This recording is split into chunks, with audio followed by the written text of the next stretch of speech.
Hello friends, അപ്പോൾ നമ്മളിന്ന് ചെയ്യാൻ പോകുന്ന ഒരു കേക്ക് ചോക്ലേറ്റ് ട്രഫിൾ കേക്കാണ്. അപ്പോൾ ഈ കേക്ക് ചെയ്യാനായിട്ട് നമുക്ക് വളരെ ഈസിയാണ്. അപ്പോൾ നമുക്കിതിന് വേണ്ടിയിട്ട് വിപ്പിംഗ് ക്രീം ബീറ്റ് ചെയ്യേണ്ട ആവശ്യമൊന്നുമില്ല. നമ്മൾ ഡയറക്റ്റ് ചോക്ലേറ്റും ഫ്രഷ് ക്രീമും കൂടെ മിക്സ് ചെയ്ത് ചെയ്യുന്ന ഒരു മെത്തേഡാണ് ഞാനിവിടെ കാണിക്കുന്നത്. അപ്പോൾ നമ്മുടെ കേക്ക് ഏകദേശം ഈ ഒരു കൺസിസ്റ്റൻസിയിലാണ് ഇരിക്കുന്നത്. ഇതിന് വേണ്ടിയിട്ട് ഞാനിവിടെ എടുത്തിരിക്കുന്നത് 500 ഗ്രാം ഡാർക്ക് കോമ്പൗണ്ട് ചോക്ലേറ്റ് ആണ്. നമുക്ക് ഇതുപോലത്തെ കോമ്പൗണ്ട് ചോക്ലേറ്റ്സ് കേക്കിനൊക്കെ യൂസ് ചെയ്യുന്ന ചോക്ലേറ്റ്സ് വാങ്ങിക്കാനായിട്ട് കിട്ടും. അതിൽ ഡാർക്ക് കോമ്പൗണ്ടാണ് ഞാൻ എടുത്തിട്ടുള്ളത്. ഇപ്പോൾ നമുക്ക് വൈറ്റ് ട്രഫിൾ വേണമെന്നുണ്ടെങ്കിൽ വൈറ്റ് ചോക്ലേറ്റ് എടുക്കാം. അതല്ല ഇതിൻ്റെ മീഡിയം സൈസിലുള്ള മിൽക്ക് ചോക്ലേറ്റ് വേണമെന്നുണ്ടെങ്കിൽ അതെടുക്കാവുന്നതുമാണ്. അപ്പോൾ അതിന് വേണ്ടിയിട്ട് നമ്മളിവിടെ 500 ഗ്രാം ഡാർക്ക് ചോക്ലേറ്റ് എടുത്തിട്ടുണ്ട്. പിന്നെ ഞാനിവിടെ എടുത്തിട്ടുള്ളത് 250 മില്ലി അമുലിൻ്റെ ഫ്രഷ് ക്രീമാണ്. ഫ്രഷ് ക്രീം നമുക്ക് ഏത് കമ്പനിയുടെയും യൂസ് ചെയ്യാം. ഇനിയിപ്പോൾ അതല്ല നമ്മുടെ കയ്യിൽ ഫ്രഷ് ക്രീം ഇല്ലയെന്നുണ്ടെങ്കിൽ നമുക്ക് വിപ്പിംഗ് ക്രീമും യൂസ് ചെയ്യാവുന്നതാണ്. അപ്പോൾ 2:1 എന്ന് പറയുന്ന റേഷ്യോയിലാണ് ഞാനിവിടെ എടുത്തിട്ടുള്ളത്. അതായത് 500 ഗ്രാം ചോക്ലേറ്റും 250 മില്ലി ക്രീമുമാണ് ഞാൻ എടുത്തിട്ടുള്ളത്. അപ്പോൾ നമുക്ക് ഈ ഫ്രഷ് ക്രീം ഒന്ന് നന്നായിട്ട് ചൂടാക്കി കൊണ്ടുവരണം. അപ്പോൾ അതിന് മുന്നേ നമ്മുടെ ചോക്ലേറ്റ് ഇതുപോലെ ചെറുതായിട്ടൊന്ന് നന്നായിട്ട് കട്ട് ചെയ്ത് വയ്ക്കുക. അപ്പോൾ പ്രത്യേകം ശ്രദ്ധിക്കണം, ചെറുതായിട്ട് കട്ട് ചെയ്താൽ മാത്രമേ നമുക്കിത് പെട്ടെന്ന് മെൽറ്റാക്കി എടുക്കാനായിട്ട് പറ്റത്തുള്ളൂ. അപ്പോൾ നമ്മുടെ ഫ്രഷ് ക്രീം ഒരു മീഡിയം ഫ്ലെയിമിലിട്ട് നന്നായിട്ട് ചൂടാക്കി എടുക്കുക. ചൂടാക്കി എടുത്തതിന് ശേഷം നമ്മൾ ഈ കട്ട് ചെയ്ത് വെച്ചിരിക്കുന്ന ചോക്ലേറ്റിലേക്ക് ഇട്ട് വയ്ക്കുക. അതിന് ശേഷം ഒരു 10 മിനിറ്റൊക്കെ ഒന്ന് വെയിറ്റ് ചെയ്ത് കഴിയുമ്പോൾ ഇത് നന്നായിട്ട് മെൽറ്റാക്കി കിട്ടും.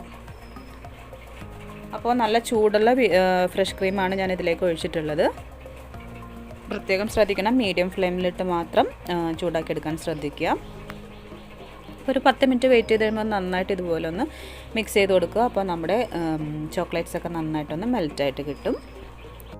അപ്പോൾ ഇത് ഇനിയും മെൽറ്റായിട്ടില്ല, അതായത് കുറച്ച് ചോക്ലേറ്റ്സ് അവിടെ ഇവിടെയും കിടക്കുന്നുണ്ട് എന്നുണ്ടെങ്കിൽ നമ്മളിത് ഒന്നും കൂടെ ഒന്ന് ഡബിൾ ബോയിൽ ചെയ്ത് മെൽറ്റാക്കുക.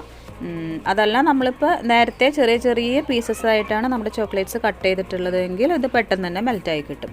ഈ മെൽറ്റായ ചോക്ലേറ്റ് നമ്മൾ എന്താ ചെയ്യുന്നതെന്ന് വെച്ചാൽ റൂം ടെമ്പറേച്ചറിൽ വെച്ചാണ് ഇത് സെറ്റാക്കാനായിട്ട് പോകുന്നത്. അതായത് ഒരു 10 മണിക്കൂർ മുന്നേ എങ്കിലും നമ്മളിത് ചെയ്തു വയ്ക്കാനായിട്ട് പ്രത്യേകം ശ്രദ്ധിക്കുക.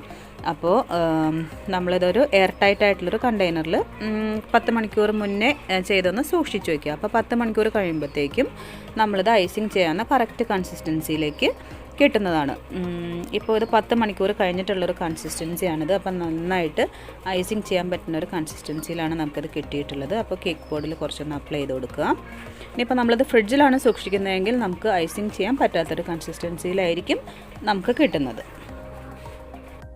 അപ്പോൾ ഞാനിവിടെ ഞാൻ നേരത്തെ ചെയ്ത് കാണിച്ചിട്ടുള്ള മോയിസ്റ്റ് ആയിട്ടുള്ള ചോക്ലേറ്റ് കേക്കാണ് ഇതിന് ബേസായിട്ട് ഞാൻ എടുത്തിട്ടുള്ളത്. അപ്പോൾ അത് കാണാത്തവർ ജസ്റ്റ് അതൊന്ന് ആ വീഡിയോ ഒന്ന് ജസ്റ്റ് കണ്ടു നോക്കാം. ഞാൻ ലിങ്ക് ഇവിടെ കാർഡിൽ കൊടുക്കാം. അപ്പോൾ ഞാനിതൊരു 9 ഇഞ്ച് ടിന്നിൽ ബേക്ക് ചെയ്തിട്ടുള്ളൊരു മോയിസ്റ്റ് ചോക്ലേറ്റ് കേക്കാണ്. ഇനിയിപ്പോൾ അതല്ല, നമുക്ക് ഇത്രയും ഞാനിപ്പോൾ ഫ്ലാറ്റായിട്ടിരിക്കാൻ പാകത്തിനുള്ളൊരു കേക്കാണ് ചെയ്തത്. ഇനിയിപ്പോൾ നമുക്ക് കുറച്ച് ഹൈറ്റിലുള്ള കേക്ക് വേണമെന്നുണ്ടെങ്കിൽ നമ്മളിതൊരു 6 ഇഞ്ച് പാനിലോ അല്ലെങ്കിൽ ഒരു 7 ഇഞ്ച് പാനിലോ ഈ ബാറ്റർ ബേക്ക് ചെയ്തെടുക്കുക. അപ്പോൾ നമുക്ക് നല്ല ഹൈറ്റുള്ള കേക്ക് കിട്ടും. അപ്പോൾ ഞാനിവിടെ 2 ലെയറായിട്ടാണ് കട്ട് ചെയ്തിട്ടുള്ളത്. അതിനുശേഷം ഇതുപോലെ ബ്രഷിൽ കുറച്ച് ഷുഗർ സിറപ്പ് ഇതുപോലെ ഒന്ന് വെറ്റ് ചെയ്ത് കൊടുക്കുക. ഓവറായിട്ട് ഷുഗർ സിറപ്പ് കോരി ഒഴിച്ചാൽ നമ്മുടെ കേക്ക് മൊത്തം വെറ്റായി പോവും. അപ്പോൾ ഇതുപോലെ കുറച്ചൊന്ന് വെറ്റാക്കി കൊടുത്താൽ മാത്രം മതിയാവും. അതിനുശേഷം നമ്മൾ ചെയ്ത് വെച്ച് നമ്മുടെ ചോക്ലേറ്റ് ഇതിലൊന്ന് സ്പ്രെഡ് ചെയ്ത് കൊടുക്കുക. അപ്പോൾ നമ്മൾ 10 മണിക്കൂർ റൂം ടെമ്പറേച്ചറിൽ വച്ചിരിക്കുന്ന ചോക്ലേറ്റാണിത് നമ്മൾ നേരത്തെ തയ്യാറാക്കി വെച്ചത്. അപ്പോൾ നമുക്ക് ഇന്ന് ഐസിങ് ചെയ്യണമെങ്കിൽ നമ്മൾ തലേന്ന് രാത്രി ചെയ്ത് വെക്കാനായിട്ട് ശ്രദ്ധിക്കുക. അപ്പോൾ ഇത് തലേന്ന് നമ്മൾ ചെയ്ത് വെച്ചതാണ്. അപ്പോൾ ഇത് 10 മണിക്കൂർ 10-11 മണിക്കൂറൊക്കെ കഴിയുമ്പോഴത്തേക്കും ഈ ഒരു നമ്മൾ ഐസിങ് ചെയ്യാവുന്ന കൺസിസ്റ്റൻസിയിലേക്കായിട്ട് വരും. അപ്പോൾ നമ്മളിത് നന്നായിട്ട് സ്പ്രെഡ് ചെയ്ത് വയ്ക്കുക ഇതുപോലെ. അതിനുശേഷം നമുക്ക് നെക്സ്റ്റ് ലെയർ കേക്ക് വയ്ക്കുക. നെക്സ്റ്റ് ലെയർ വച്ചതിന് ശേഷം നമ്മൾ ജസ്റ്റ് ഇപ്പോൾ നമ്മൾ കേക്കൊന്ന് കറക്റ്റ് ആവാൻ വേണ്ടി ജസ്റ്റ് ഒന്ന് പ്രസ് ചെയ്ത് കൊടുക്കുക. കേക്കിൻ്റെ ലെവലൊന്ന് കറക്റ്റ് ആവാൻ വേണ്ടി മാത്രം. അതിനുശേഷം നമ്മൾ ഇതിലും ജസ്റ്റ് ഷുഗർ സിറപ്പ് ഒത്തിരി കോരി ഒഴിക്കാതെ കുറേശ്ശെ ബ്രഷിലൊന്ന് ജസ്റ്റ് ഒന്ന് വെറ്റാക്കി കൊടുക്കുക. അതിനുശേഷം നമ്മൾ ബാലൻസ് ചോക്ലേറ്റും കൂടെ ഇതിൻ്റെ മുകളിലിട്ടൊന്ന് നന്നായിട്ടൊന്ന് ഐസിങ് ചെയ്തെടുക്കുക. അപ്പോൾ ഇത് ആദ്യം നമ്മൾ ചെറുതായിട്ടൊരു ക്രം കോട്ട് കൊടുത്തതിന് ശേഷം ഫ്രിഡ്ജിൽ ഒരു 10 മിനിറ്റ് വയ്ക്കുക. അതിന് ശേഷം നമ്മൾ ഫുള്ളായിട്ട് ഫൈനൽ കോട്ട് കൊടുക്കാനായിട്ട് ശ്രദ്ധിക്കുക. അപ്പോൾ നമ്മൾ ഈ ചെയ്ത 500 ഗ്രാം വെച്ചിട്ട് ചെയ്ത ചോക്ലേറ്റിൻ്റെ ഈ ഒരു മിക്സ്ചർ മതിയാവും. ഈ ഒരു കേക്ക് കംപ്ലീറ്റ് കോട്ട് ചെയ്തെടുക്കാനായിട്ട് ഈ ഒരു മിക്സ്ചർ ധാരാളം മതിയാവും. അപ്പോൾ നമ്മളിതുപോലെ എല്ലാം നല്ല നീറ്റായിട്ട് ചെയ്തെടുക്കാനായിട്ട് പ്രത്യേകം ശ്രദ്ധിക്കണം. പിന്നെ നമ്മൾ സൈഡിൽ കേക്ക് ബോർഡിൻ്റെ സൈഡൊക്കെ ഒന്ന് നന്നായിട്ട് ക്ലീൻ ചെയ്ത് കൊടുക്കാനായിട്ട് ശ്രദ്ധിക്കണം. ഒരു ടിഷ്യൂ വെച്ചിട്ട് കേക്ക് ബോർഡിൻ്റെ സൈഡെല്ലാം നന്നായിട്ടൊന്ന് ക്ലീൻ ചെയ്ത് കൊടുക്കുക. അതിന് ശേഷം നമുക്കിത് നല്ല ഫിനിഷിങ്ങിലേക്ക് ആക്കി എടുക്കാനായിട്ട് നമ്മൾ നല്ല ചൂടുള്ള വെള്ളം ഒരു ഗ്ലാസ്സിലെടുക്കുക. അതിന് ശേഷം നമ്മുടെ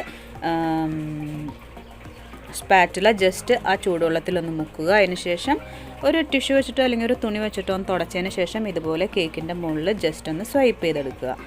അപ്പോൾ അങ്ങനെ ചെയ്യുക. അത് കഴിഞ്ഞിട്ട് നമ്മൾ വീണ്ടും ഒന്നും കൂടെ മുക്കുക.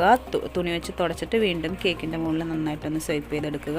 അപ്പോൾ അങ്ങനെ ചെയ്ത് കഴിയുമ്പോൾ നമ്മുടെ കേക്ക് നല്ല ഫിനിഷിങ്ങിലേക്കായിട്ട് വരും. അപ്പോൾ ഇതുപോലെ ഈ ഒരു ടിപ്പ് എല്ലാവരും ഇതുപോലെ ഒന്ന് ചെയ്ത് നോക്കണം. അതിനുശേഷം നമുക്കത് ഫ്രിഡ്ജിൽ വെച്ചിട്ട് നന്നായിട്ട് സെറ്റ് ചെയ്യാൻ വയ്ക്കാവുന്നതാണ്.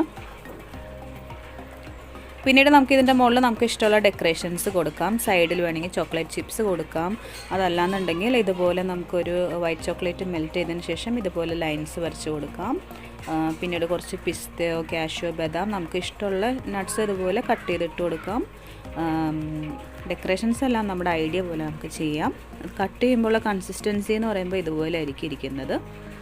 അപ്പോൾ നമ്മുടെ ചോക്ലേറ്റ് മോയിസ്റ്റ് കേക്ക് തന്നെയാണ് ഇതിൻ്റെ ഉള്ളിൽ വയ്ക്കാനായിട്ട് ഏറ്റവും സ്യൂട്ടായിട്ടുള്ളത്. സ്പോഞ്ച് കേക്കിനേക്കാളും കുറച്ചും കൂടെ ബെറ്റർ ഇതുപോലെ മോയിസ്റ്റ് കേക്ക് വയ്ക്കുമ്പോഴായിരിക്കും. അപ്പോൾ എല്ലാവരും ഈ കേക്ക് എന്തായാലും ഒന്ന് ട്രൈ ചെയ്യാൻ മറക്കരുത്. നല്ല റിച്ച് ആയിട്ടുള്ളൊരു ചോക്ലേറ്റ് കേക്കാണ്.